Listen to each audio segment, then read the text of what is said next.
Hello and welcome everyone. I, Vaishali Verma, welcome you all to the Storytellers. In today's video, we are going to read about the rural government. We know there are two kind of settlement. एक होता है rural और दूसरा urban. Rural का मतलब होता है वो सारा एरिया जिसमें विलेजेस आते हैं और urban is all the cities. सारी सिटीज़ को हम अर्बन एरिया कहते हैं और गांव को रूरल एरिया कहते हैं. इससे पहले वाली वीडियोस में हम पढ़ चुके हैं कि सेंटर और स्टेट में गवर्नमेंट किस तरह काम करती है. पर सेंटर और स्टेट में अगर हम बैठ के गवर्नमेंट के बारे में सोचें तो गवर्नमेंट क्या करेगी, सबको एरिया को कंट्रोल नहीं कर सकती है. इसीलिए जो हमारे रूरल और अर्बन एरियाज़ होते हैं उन्हें फर्दर छोटे छोटे गवर्नमेंट बॉडीज़ में डिवाइड कर दिया गया है. आज की वीडियो में हम पढ़ेंगे रूरल एरियाज़ के बारे में कि कैसे जो हमारी स्टेट लेवल की गवर्नमेंट होती है वो रूरल एरिया में गवर्न करती है. Let us start the video. सबसे पहले हमें ये पता होना चाहिए कि गवर्नमेंट की हमें ज़रूरत क्या है. हमारी कंट्री इतनी बड़ी है and we have approximately 1 million और 2 million of people even in states. In general जो इंडिया की पॉपुलेशन है, रहने वाले लोग हैं इंडिया में, वो बिलियंस में हैं. अगर हम ये सोचें कि स्टेट या फिर सेंटर लेवल की गवर्नमेंट अकेले उन सारे के सारे लोगों को एक साथ गवर्न कर पाएगी तो इट इज़ नॉट पॉसिबल, क्योंकि जो हमारा कंट्री है उसके बहुत सारे स्टेट ही अपने आप में कई कंट्रीज से ज़्यादा बड़े हैं और इस इतनी बड़ी पॉपुलेशन को सिर्फ कुछ लोग एक साथ गवर्न नहीं कर सकते हैं. इसीलिए क्या होता है, गवर्नमेंट एक मैकेनिज़्म बनाती है. एक मैकेनिज़्म की हमें ज़रूरत पड़ेगी जो क्या कर सके, सारे लोगों को गवर्न कर सके. इसी के लिए ये अगर पूरी कंट्री है तो उसको छोटे छोटे स्टेट्स में बांटा गया. ये स्टेट क्या होंगे, गवर्न करने के लिए स्टेट गवर्नमेंट के लिए एक ईजी टास्क होगा. लेकिन अगर मैं इतने बड़े एरिया को भी सोचूं एक स्टेट के अकॉर्डिंग, तो स्टेट में भी क्या है, बहुत बड़ा एरिया है, बहुत बड़ी जगह है और सिर्फ कुछ लोग जो कि एक सेंटर गवर्नमेंट स्टेट गवर्नमेंट में है वो इस पूरे एरिया को गवर्न नहीं कर पाएंगे. इसीलिए इसे सेवरल क्या करा जाता है, छोटी छोटी लोकल बॉडीज़ में डिवाइड कर दिया जाता है. अब ये जो लोकल बॉडीज़ हैं, सोच के देखिए, आप अपनी सिटी के अंदर रहते हैं.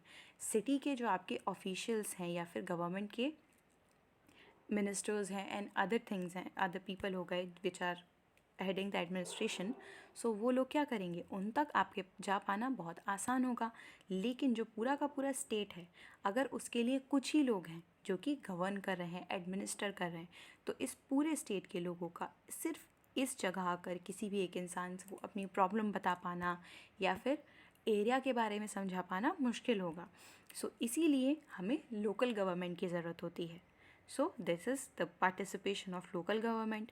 और इसके अलावा जो पार्टिसिपेशन होता है उसमें लोकल गवर्नमेंट एक और बेनिफिट प्रोवाइड करती है. सोचिए, मैं इस पूरी कंट्री में यहाँ रहती हूँ and I am the part of central government. मैं सेंट्रल गवर्नमेंट की हेड हूँ और किसी भी पर्सन को यहाँ पे किसी चीज़ की ज़रूरत है, मुझे कैसे पता चलेगा, दे नीड दैट, क्योंकि मैं तो उस एरिया के बारे में जानती ही नहीं हूँ. लेकिन जो यहाँ रहने वाले लोग हैं उन्हें इस लोकेलिटी के बारे में, इस एरिया के बारे में ज़्यादा पता है. They will be best suited to do all those things जो इस एरिया के लिए सही हैं. This is the need of local government. ये लोकल गवर्नमेंट क्या करती है, उस एरिया में बहुत सारी फैसिलिटीज़ प्रोवाइड करती है, जैसे food, water, shelter, jobs, health, road, electricity, fuel, ये सारी चीज़ें प्रोवाइड करती है. इसके अलावा एरिया में पीस रहे, सेफ्टी रहे, सिक्योरिटी रहे, जस्टिस रहे, इन सब चीज़ों का भी ध्यान ये लोकल गवर्नमेंट रखती है. कमिंग फर्दर, ये जो लोकल गवर्नमेंट होती है वो अलग अलग डिफरेंट लेवल्स पे होती है. मीन्स ऐसा नहीं है सिर्फ कुछ लोग होंगे उन्हें हम लोकल गवर्नमेंट बोल देंगे and they will be doing all the work. सिर्फ कुछ अलग अलग एरियाज़ में अलग अलग तरह से लोग वर्क कर रहे होंगे. हाउ इट विल हैपन, सबसे पहले आता है पंचायत. पंचायत क्या होंगे, सबसे छोटे लेवल पे वर्क करेंगे. जब बहुत सारी पंचायत्स को एक साथ कलेक्ट कर दिया जाएगा, एक साथ मिला दिया जाएगा, तो फिर that is called as a block. और उस लेवल पे जो गवर्नमेंट होगी उसे हम कहेंगे ब्लॉक समिति. अब जब बहुत सारे ब्लॉक्स को यानी ब्लॉक समिति को एक साथ कलेक्ट कर दिया जाएगा तो उसे कहा जाएगा डिस्ट्रिक्ट्स या फिर ज़िला परिषद. और ये बहुत सारे ज़िला परिषद एक साथ मिलकर स्टेट गवर्नमेंट बनाते हैं. और स्टेट से हम ये पहले ही पढ़ चुके हैं कि बहुत सारी स्टेट गवर्नमेंट्स एक साथ सेंट्रल गवर्नमेंट बनाती हैं. So now these village panchayats, इन विलेज पंचायत्स में भी क्या होता है, छोटे छोटे एरियाज़ में depending on number of people area को डिवाइड कर दिया जाता है। और an area with 500 people in it is called as a ward. और हर एक वार्ड क्या करता है, अपनी साइड से एक पार्टिसिपेंट देता है या फिर एक पर्सन देता है जो उन्हें रिप्रेजेंट करेगा इन द गवर्नमेंट।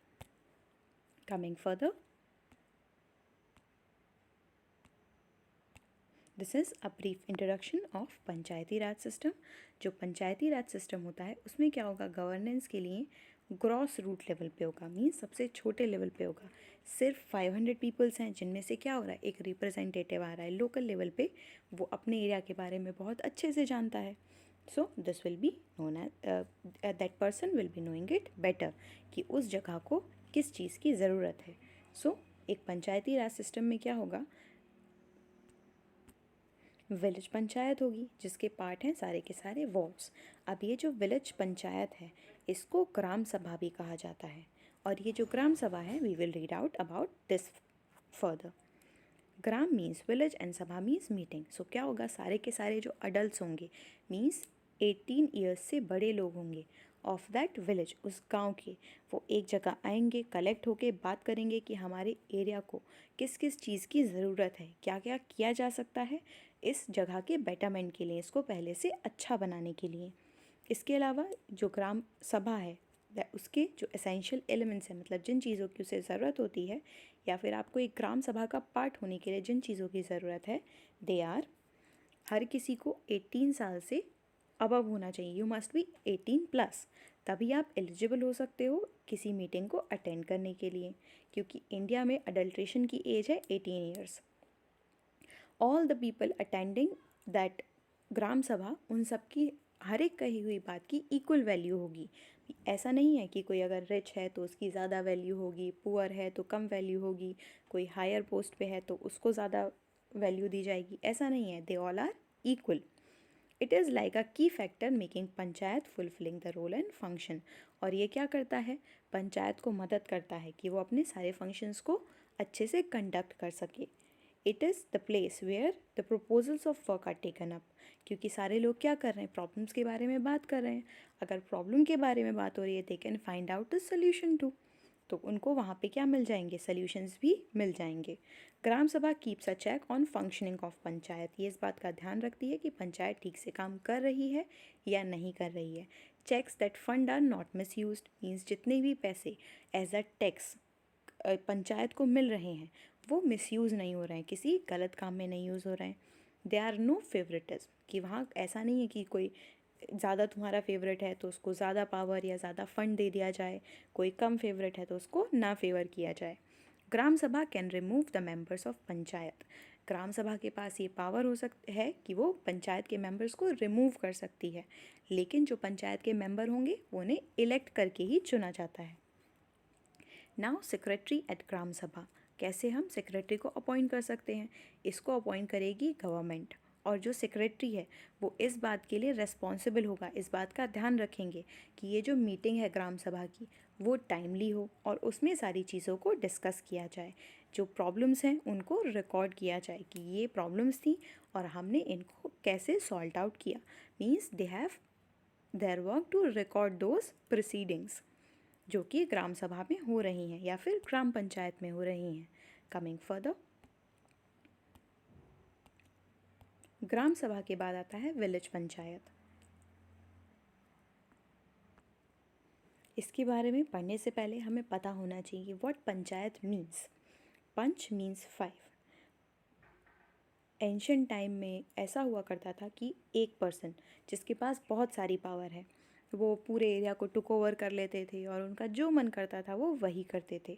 सो इसको अवॉइड करने के लिए लोगों ने एक नया सिस्टम निकाला कि हम एक पर्सन को किंग नहीं बनाएंगे, हम 5 लोगों को किंग बनाएंगे। और ये जो 5 लोग होंगे वो मिल के डिसाइड करेंगे कि क्या सही है और क्या गलत है। सो यहाँ से आया टर्म पंचायत, क्योंकि 5 पीपल्स आर देयर और जो उनके हेड्स हुआ करते थे दे वर कॉल्ड एज पंच। सो इस सिस्टम को कंटिन्यू किया गया पंचायत के पूरे पंचायती राज सिस्टम के कॉन्सेप्ट में।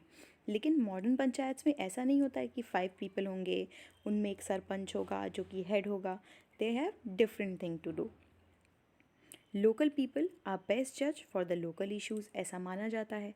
इसीलिए फॉर्मुलाइज किया गया इस सिस्टम को कि 5 लोग होंगे जो उन्हीं के बीच में से होंगे. लेकिन इन प्रेजेंट डे पंचायत में जो पंच यानी मेंबर्स होते हैं उनका नंबर 7 to 17 होता है. और depending on they have a sarpanch too, जो कि क्या होगा, उन सारे के सारे पंच का हेड होगा. और जो पंचायत है वो एक स्पेसिफिक प्रॉपर एरिया के अंडर आएगा. अब ये जो पंचायत होगी उसके सारे इलेक्शंस को कंडक्ट कराता है state election commission. Other than that panchayat जो इलेक्ट होती है that is for 5 year tenure, मतलब हर 5 साल के बाद नए पंच और सरपंच को इलेक्ट किया जाएगा. और हर एक पर्सन जिसकी एज 21 ईयर्स से ज़्यादा है वो पंचायत के लिए इलेक्शन लड़ सकता है. सो अगर हमें ग्राम सभा में पार्टिसिपेट करना है so we must be having age 18. और अगर आपको एक सरपंच बनना है या फिर एक पंच बनना है सो आपकी एज 21 ईयर्स होनी चाहिए.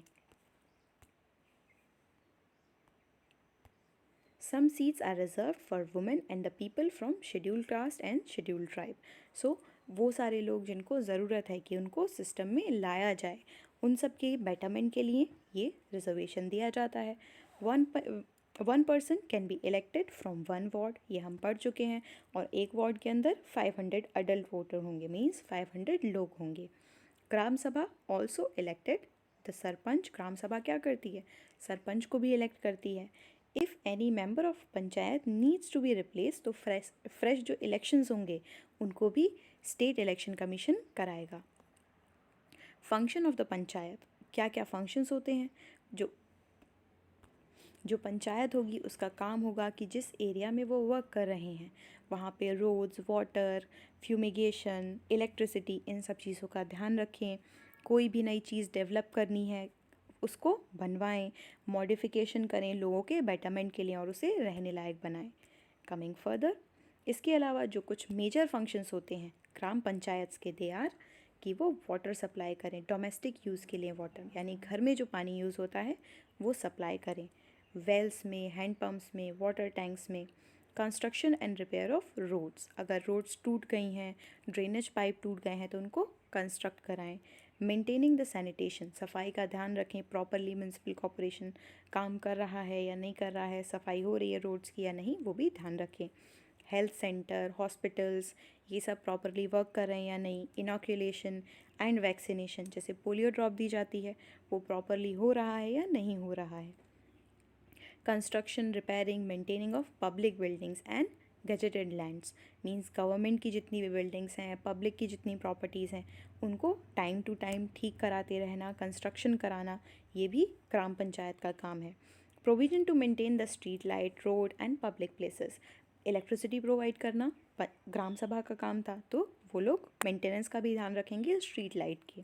इसके अलावा how many peoples are born, कितने लोग अभी नए बर्थ हुए हैं या फिर कितनी नई डेथ हुई हैं, या फिर उस एरिया में जो उनका वार्ड है उसमें कितनी नई मैरिजेस हुई हैं. सो उससे क्या होगा, नंबर ऑफ़ पीपल चेंज हो जाएगा, तो उसका ध्यान भी ग्राम सभा रखेगी.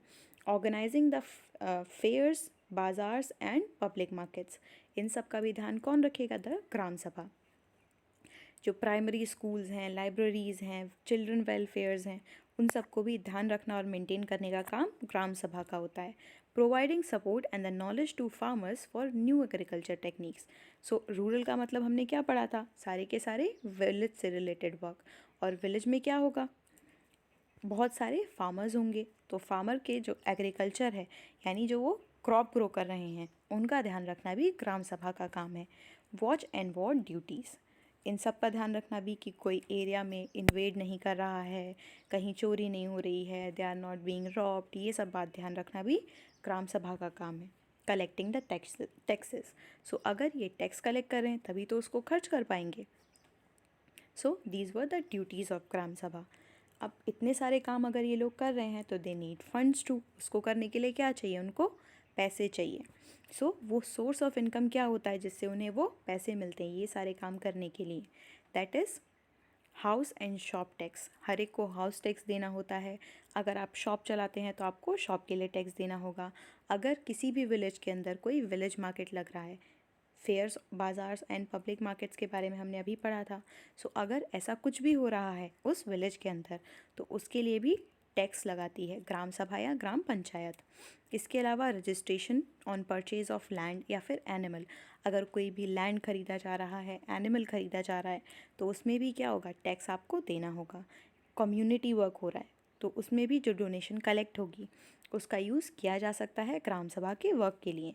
इसके अलावा स्टेट भी क्या करता है, ग्राम सभा या ग्राम पंचायत को मनी ग्रांट करता है कि अगर आपको अपने एरिया में बेटरमेंट करना है तो आप इतने पैसे आपको अलॉट किए जाते हैं, you can do the work, जो अभी आपको डेवलपमेंट करना है।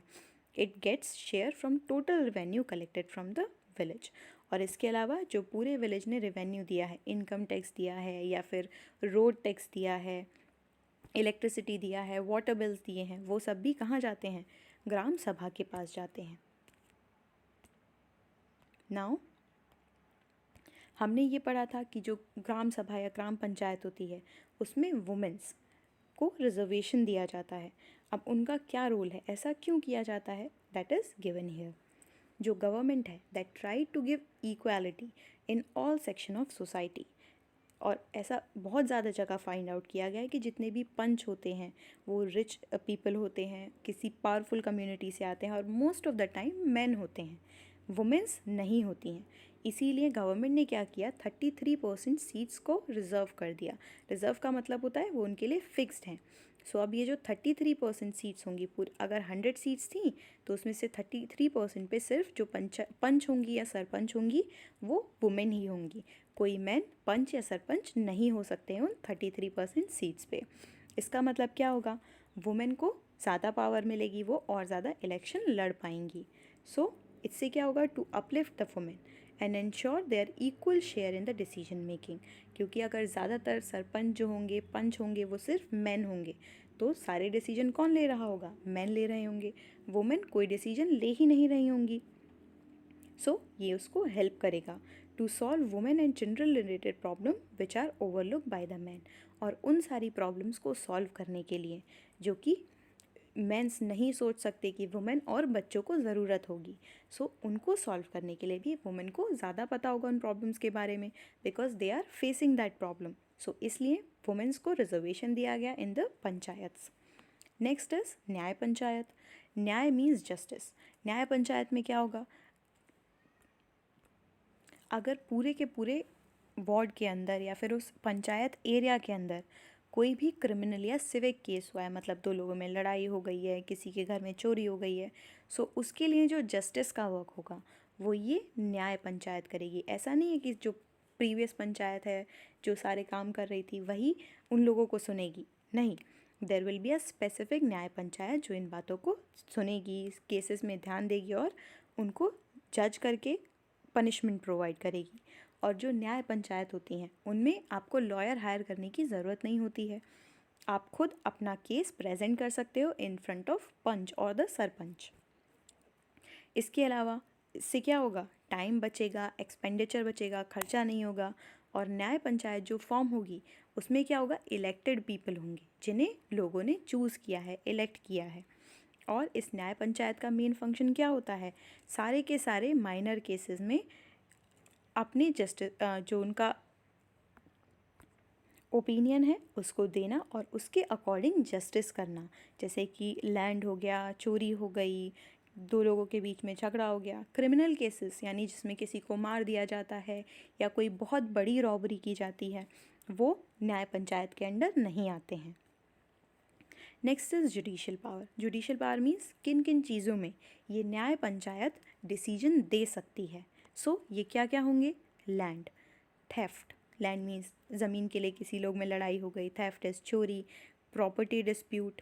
इसके अलावा उस एरिया के अंदर जितनी भी पार्टीज़ हैं उनको जब भी वो केस फाइल कर रही हैं न्याय पंचायत में तो उनको आकर उस प्रोसेस में पार्टिसिपेट करना होगा अगर उनको सिस्टम से जस्टिस चाहिए तो। नेक्स्ट इज़ ब्लॉक समिति। ना हमने पढ़ा था सबसे पहले पंचायत आता है, विलेज पंचायत, विलेज पंचायत के बाद ब्लॉक समिति आती है और लास्ट में आता है ज़िला परिषद। सो ब्लॉक समिति में क्या होगा, बहुत सारी जो विलेज पंचायत होंगी, जब हम उन्हें एक साथ कंबाइन कर देंगे तो हम उन्हें कहेंगे ब्लॉक समिति, और इसको हम पंचायत समिति, खंड समिति, क्षेत्रीय समिति, इन सब नामों से भी कॉल आउट करते हैं। अब ये जो ब्लॉक समिति होगी उसमें दो तरह के रिप्रेजेंटेटिव होते हैं। एक होते हैं सरपंच, जो सारी की सारी ग्राम पंचायत इस ब्लॉक समिति के अंडर आती हैं, उसके सारे के सारे सरपंच, मीन्स अगर इस एक ग्राम समिति के अंडर 5 पंचायत आती हैं, so they will be having 5 sarpanch. So वो 5 सरपंच क्या होंगे, इस ब्लॉक समिति के मेंबर होंगे, मेंबर ऑफ पार्लियामेंट यानी एमपीज और एमएलएज। इसके अलावा जो एमएलसीज होंगे यानी legislative council of that area, इस ब्लॉक समिति में आने वाले सारे एरियाज़ के ये मेंबर्स इस ब्लॉक समिति का पार्ट होंगे। इसके अलावा कुछ लोगों को नॉमिनेट किया जाएगा फ्रॉम एससी एंड एसटी, वो भी इस ब्लॉक समिति का पार्ट होंगे। Other than that, block development officer who is called as BDO, वो भी इस ब्लॉक समिति का पार्ट होंगे। उनका क्या काम होगा, ये ध्यान रखना होगा कि वो जो ब्लॉक है जिसमें सारी की सारी पंचायत आ रही हैं, दे आर प्रॉपरली वर्किंग और not. Next is function of block समिति। अब ये ब्लॉक समिति क्या क्या काम करेगी, क्या क्या फंक्शंस करेगी। इनका जो काम होता है दैट इज़ बेसिकली कि जो सारे के सारे ब्लॉक हैं उनके अंदर प्रॉपरली फंक्शन हो रहा है या नहीं हो रहा है, लोगों को हेल्थ फैसिलिटीज़ मिल रही हैं, एजुकेशन मिल रही है, एग्रीकल्चर ठीक से हो रहा है, रोड अच्छे से बनाई गई हैं या नहीं, ये इन सब बातों का ध्यान रखेंगे। ये सुपरवाइज़ करेंगे कि सारी जो विलेज पंचायत हैं वो ठीक से काम कर रही हैं। जितने भी प्रोजेक्ट हैं उस एरिया में जो इन ब्लॉक्स के अंदर आता है उनको अप्रूव भी ये ब्लॉक समिति करती है। इसके अलावा ये अटेंशन ड्रॉ करती हैं स्टेट और सेंट्रल गवर्नमेंट की कि हमारे एरिया में ये सारी प्रॉब्लम है और हम अपने लेवल पे इन्हें सॉल्व नहीं कर पा रहे हैं, so help us with these things. But before that they try to manage all the problems by themself. So इन सारी चीज़ों को खुद से करने के लिए उन्हें क्या चाहिए, इनकम चाहिए, मनी चाहिए, और वो कहाँ से आता है, we will read out that first. So block samiti को जो मिलने वाले फंड्स होते हैं वो सारे के सारे स्टेट गवर्नमेंट से आते हैं। ये कोई भी टैक्स कलेक्ट नहीं करते हैं, कोई भी एक्स्ट्रा चार्जेस नहीं लगाते हैं। इनको मिलने वाली सारी फंडिंग कहाँ से होती है, through the state government. Coming further, ज़िला परिषद। सो ब्लॉक समिति के बाद जब बहुत सारी ब्लॉक समितिज़ को एक साथ मिक्स कर दिया जाता है तो बनता है ज़िला, और इस ज़िले का मीनिंग होता है डिस्ट्रिक्ट। ये क्या होता है, थर्ड लेवल यानी हाईएस्ट लेवल होता है ऑफ लोकल गवर्नमेंट। और इसमें क्या क्या होगा, ब्लॉक समिति के लोग होंगे, ज़िला परिषद के लोग होंगे, और पंचायती सिस्टम यानी विलेज ग्राम समिति के भी लोग होंगे। सो जो मेन मेंबर्स होंगे ऑफ दिस ब्लॉक समिति वो क्या होंगे, हेड या फिर प्रमुख ऑफ ब्लॉक समिति। ब्लॉक समिति के जो हेड होंगे वो इसका पार्ट होंगे, एमपीज, एमएलएज, एमएलसीज जो उस डिस्ट्रिक्ट में आते हैं वो सब भी इसका पार्ट होंगे। चेयरपर्सन ऑफ म्यूनसिपल बोर्ड, उस एरिया का जो म्यूनसिपल कॉरपोरेशन है उसके चेयरपर्सन यानी हेड भी इसका पार्ट होंगे। Representative of schedule caste and schedule tribes, जिनको रिजर्वेशन दिया गया था, जो इसका मेंबर थे ऑलरेडी, जिनको इलेक्ट किया जा चुका था या नॉमिनेट किए गए थे, वो भी इसका पार्ट होंगे। The member elect the chairperson, और उसके अलावा जो इनके वाइस चेयरपर्सन होंगे उसको भी ये सारे लोग इलेक्ट करेंगे। और the district commissioner is the chief executive officer of Zila परिषद। सो जो डिस्ट्रिक्ट कमिश्नर होंगे वो क्या करेंगे, वो इन सबको यानी ज़िला परिषद को हेड करेंगे। ये सारे लोग जो इसके मेंबर्स हैं उन सबको हेड करेंगे। Now what are the functions of Zila Parishad, क्योंकि मेजर फंक्शन हम पढ़ चुके हैं कि पंचायत समिति अपने काम कर रही है और ब्लॉक समिति क्या कर रही है, उनको लुक आफ्टर कर रही है कि वो सही से काम करें। सो ज़िला परिषद क्या काम करेगी, वो ओवरऑल सुपरवाइज़ करेगी पूरे डिस्ट्रिक्ट को कि जो डिस्ट्रिक्ट है उसमें डेवलपमेंट के प्लान जो है वो करेक्टली वर्क कर रहे हैं या नहीं कर रहे हैं। It informs the forward recommendation to state government, कि अगर जो स्टेट गवर्नमेंट है उस तक जो ब्लॉक समिति थी उसकी बात नहीं पहुंच पाई है तो ये क्या करेंगे, उसको फर्दर और ज़्यादा गवर्नमेंट को बताएंगे कि हमें इन सब चीज़ों की ज़रूरत है। इसके अलावा दे विल सुपरवाइज़ कि जो सारे के सारे प्रोडक्ट हैं जो सेंट्रल गवर्नमेंट ने और स्टेट गवर्नमेंट ने उस ब्लॉक या ज़िला के अंदर दिए हैं कि आपको ये वर्क कराने हैं, वो ठीक से चल रहे हैं या नहीं चल रहे हैं। और इसके अलावा फंड अलॉटमेंट को ये लोग रेगुलेट करेंगे, मैनेज करेंगे कि जो फंड्स पंचायत समिति कलेक्ट कर रही है और स्टेट और सेंट्रल गवर्नमेंट दे रही हैं उस ज़िला के लिए या फिर उस ब्लॉक के लिए, वो प्रॉपरली यूज़ हो रहा है या नहीं हो रहा है। नाउ फंडिंग, इनको जो फंड मिलते हैं they are from state and central government. इसके अलावा बहुत सारे रेवेन्यूज़ भी कलेक्ट होते हैं क्योंकि ये लोकल बॉडीज़ और जो लोकल गवर्नमेंट थी उसमें मिलने वाले टैक्सेस को फंड अलॉटमेंट कर रहे थे ना, तो सारे जो टैक्सेस हैं वो कलेक्ट होके कहाँ जाएंगे, ज़िला परिषद के पास। अब ये ज़िला परिषद उसमें से जितनी भी ज़रूरत होगी उतना पंचायत समिति को दे रही थी। So if they are already having fund तो क्या होगा, पंचायत समिति के अलावा जो एक्स्ट्रा फंड्स हैं वो किसके पास जाएंगे, इस ज़िला परिषद के पास। Coming further,